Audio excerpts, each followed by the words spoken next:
vai trabalhar no hospital onde tem paciente com Covid, hospital de campanha, você é técnico de enfermagem ou enfermeiro? Bom, vou te dar muitas dicas da terapia intensiva, então acompanhe que o vídeo está bem bacana. Aproveitando, vou deixar aqui nosso link do Telegram, lá eu coloco bastante coisa interessante, legal, coisas que também não tem lá no Instagram, então vai para o Instagram também, vou deixar o link aqui. E se você ainda não é inscrito no canal, inscreva-se, curta, compartilha, deixe aqui os seus comentários.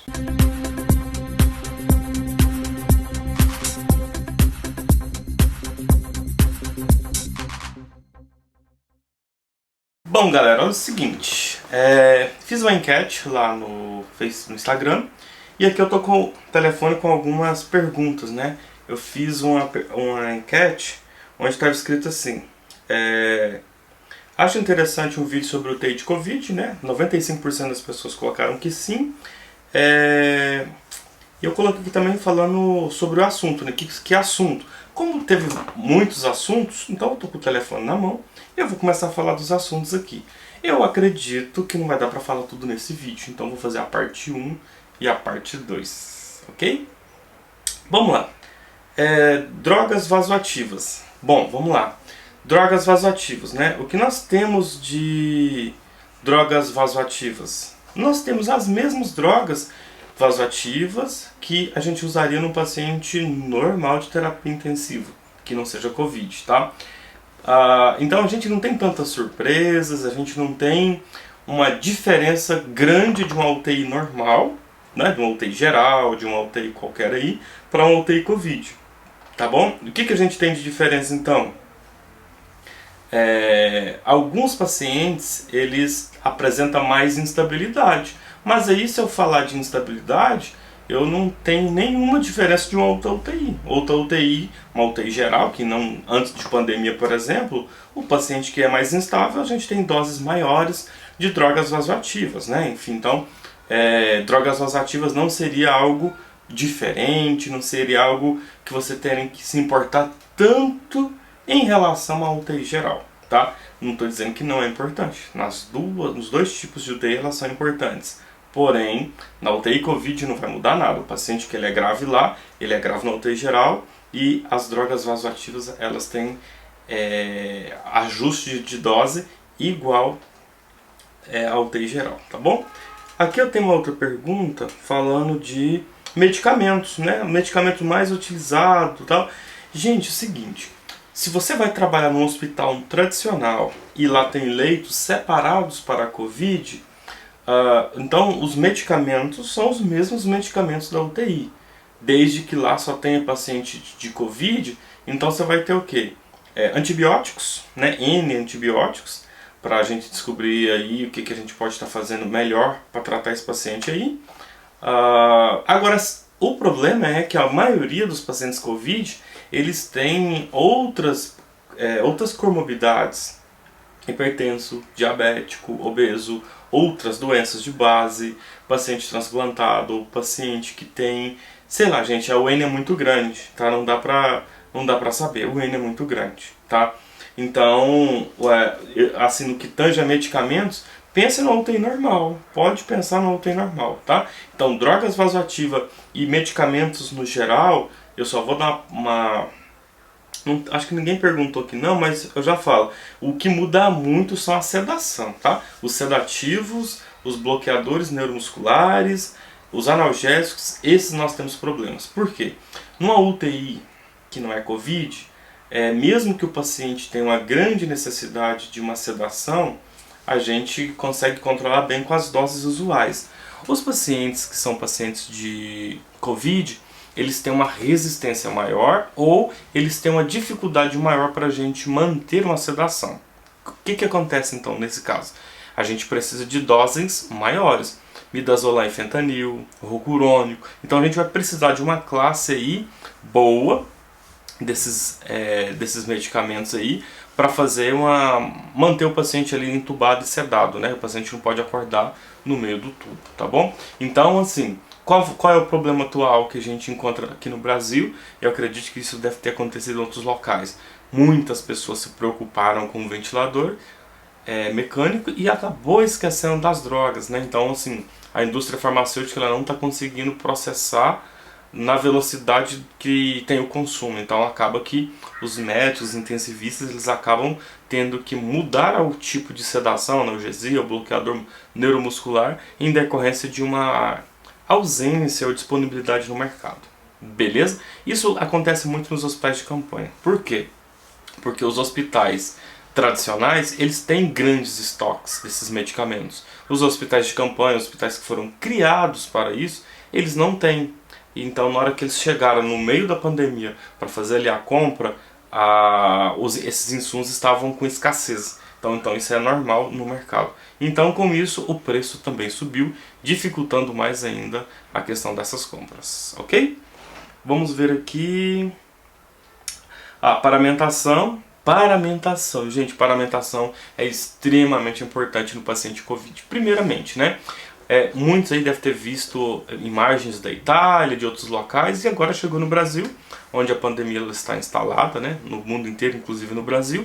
Hoje a gente está vivenciando aí leitos de UTIs com grande capacidade de ocupação com pacientes COVID. E vamos lá, e aí? E a paramentação? Gente, paramentação é paramentação, porém, para a COVID a gente tem algumas particularidades, tá? Por exemplo, existe um macacão que ele é muito bom. Ele é muito bom até que ponto? Ele é bom quando você veste ele, o problema é quando você tira. Se você não tiver uma outra pessoa para retirar, você vai se contaminar. Ou seja, você fica o plantão todo frente ao paciente com Covid. Talvez o Covid vá ali para sua roupa, mas você está de macacão, então fica lá no macacão. Mas na hora que você vai retirar, você acaba passando, talvez encosta em algum local e acaba, né, adquirindo o vírus para sua roupa normal e aí vem as contaminações cruzadas, né, digamos assim. Então o macacão ele é muito complicado. O ideal é usar um capote com uma gramatura maior, que permite essa vedação melhor, e enquanto você estiver dentro da UTI, você está com ele. Vai sair de dentro da UTI, tira ele, tá? Vai fazer procedimentos. Então, que máscara que eu devo usar e tal. Gente, máscara N95 e uma máscara simples por cima, tá? A máscara N95, a Anvisa está até autorizando a ficar aí de 7 a 15 dias. Nossa, mas é um tempo muito grande e tal. A gente entende, mas a questão é de mercado.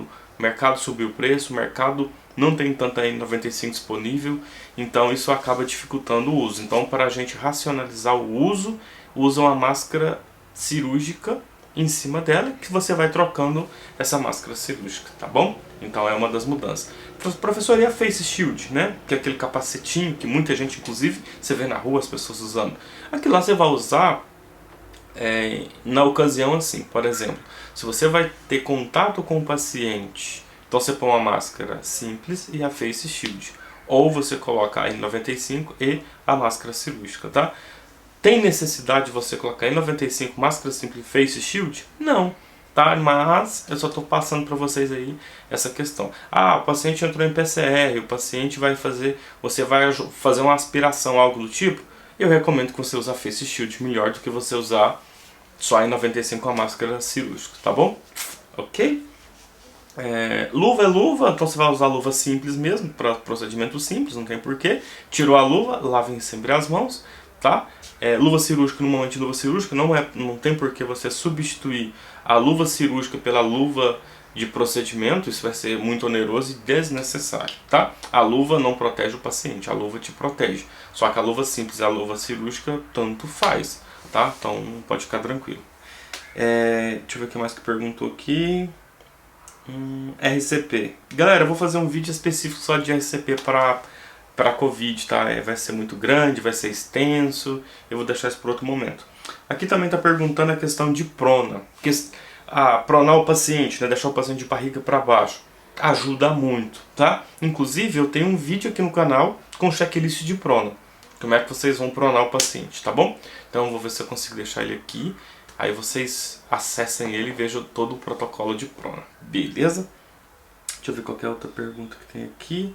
Prona de novo. Prona já falei. Rotinas, cuidados e enfermagem com o paciente. Gente, sou bem sincero, não muda a rotina. Se você já tem rotina de terapia intensiva, a rotina do paciente Covid não vai mudar muito. O que mais assim teve de mudanças é a reação que eu tenho ao estar dentro de uma UTI com Covid, de estar com um paciente com Covid, mais aquela questão ali de, né, talvez até de medo de pegar a doença ou algo do tipo. Então assim, os cuidados eles permanecem. Agora eu tenho que redobrar a minha atenção quanto a equipamento de proteção individual, a lavagem das mãos, nunca sair de um leito para o leito do vizinho, né? Isso você não pode fazer de jeito nenhum, mas principalmente no paciente Covid. Então assim, a rotina ela não vai mudar. O que vai acontecer é o que? Redobrar a atenção. E acaba que tem muita gente que acaba esquecendo que está com um paciente com Covid. De tanto que ele está ali trabalhando ali no seu dia a dia, ele acaba esquecendo. Então, este eu acho que é o ponto de maior atenção. Você esquecer que está no UTI Covid e começar a cuidar, a tratar do paciente ali como se fosse um paciente qualquer. Qualquer no sentido de não ser um paciente Covid, ser um paciente com uma outra patologia e estar na UTI. Então só cuidado com isso, porque você está numa unidade de terapia intensiva e a grande maioria desses pacientes tem ventilação mecânica, o que pode aerolizar a Covid para todo lado, e se você não estiver paramentado, aí você pode ser aí uma vítima do coronga, né? Enfim. Deixa eu ver aqui. Como é feita a intubação? Geralmente o paciente quando chega na UTI ele chega entubado, mas se ele tiver que fazer intubação na UTI, o que muda? Tá?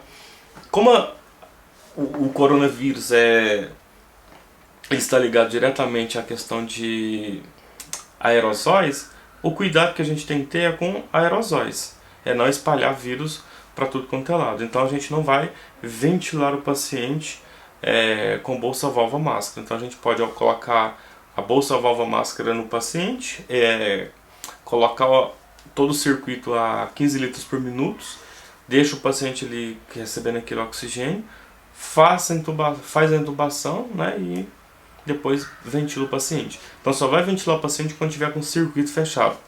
E o que seria o circuito fechado? O tubo. O tubo passou, confirmou, colocou, insuflou o cuff, agora desconecta a máscara, pega a bolsa, válvula, máscara, conecta ela lá e aí vai ventilar o paciente com o circuito fechado, beleza? E para você fazer isso também é interessante colocar já o sistema de aspiração fechado, tá? Inclusive eu tenho um vídeo que eu falo sobre isso também aqui no canal. Deixa eu ver o que mais tem aqui. Perguntando medicações mais usadas, troca de cadarço. Tá, cadarço. Na verdade, gente, o cadarço que o pessoal tá falando é o fixador do tubo orotraqueal. Tá? Então tem uns cadarçozinhos, então você troca diariamente porque suja, e tem uns Ancofast, tá? Depois coloca Ancofast no Google, aí você vai descobrir o que é o Ancofast. Então o Ancofast o Ancofast, na verdade, ele é um fixador que ele tem algumas proteções do lado aqui, e você consegue colocar o tubo em qualquer local na cavidade oral do paciente ali, e aí assim, é excelente, evita ulceração, lesão, extubação, enfim, tudo isso é interessante, tá bom? Então só para vocês entenderem aí, é interessante a questão do Ancofast, beleza? Galera, vou parar o vídeo por aqui e amanhã parte 2 aqui no canal.